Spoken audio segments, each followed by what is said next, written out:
Ni dia. Ubi dia color warna ni lah. Dia orang panggil janggut Adam. Cucu Adam panggil, Cucu Adam bukan panggil janggut Adam. Cucu Adam panggil belimbing batu. Belimbing batu. Potong sekali dengan akar dia ni.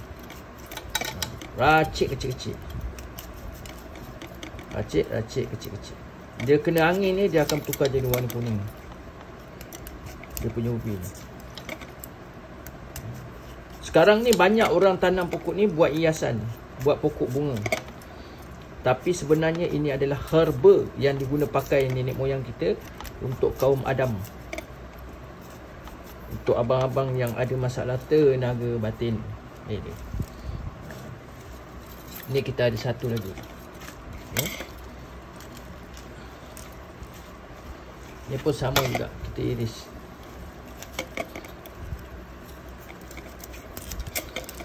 Sekejap lagi kita akan jemur. Ambil sekali dengan suluh ataupun dia punya akar. Ni dia, potong. Alright, potong, ambil nipis-nipis, jangan potong tebal sangat. Nanti dia tak kering dalam. Alright, kalau kita potong besar-besar, dia tak kering dalam. Tu yang tak kering dalam tu yang kita minum sakit perut tu. Kita nak dia betul-betul kering, kita dapat basuh bersih dan dia bebas daripada kuman, segala kekotoran lah. Potong kecil-kecil. Ambil sekali dengan akar dulu. Alright. Dia boleh ramu dengan bermacam-macam.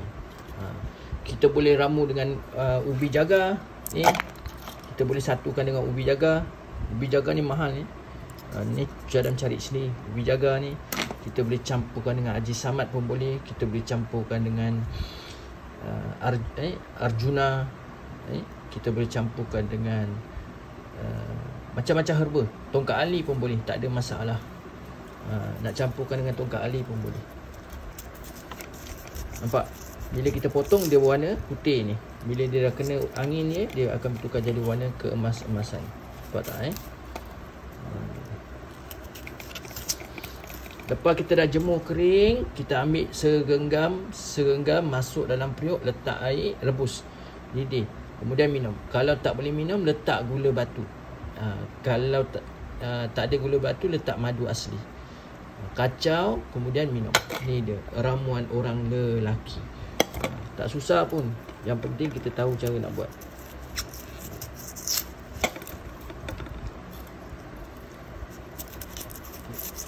Ini kita, bila kita ikut ramuan lama ni, insya-Allah kita bebas daripada kesan-kesan yang buruk lah.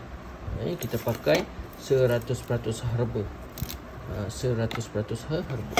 Pokok janggut Adam ni, atau dikenali dengan belimbing batu, banyak kelebihan dia tuan-tuan. Daripada daun sampai ke akar dia, semua boleh pakai. Semua boleh pakai untuk penawar tubuh badan kita.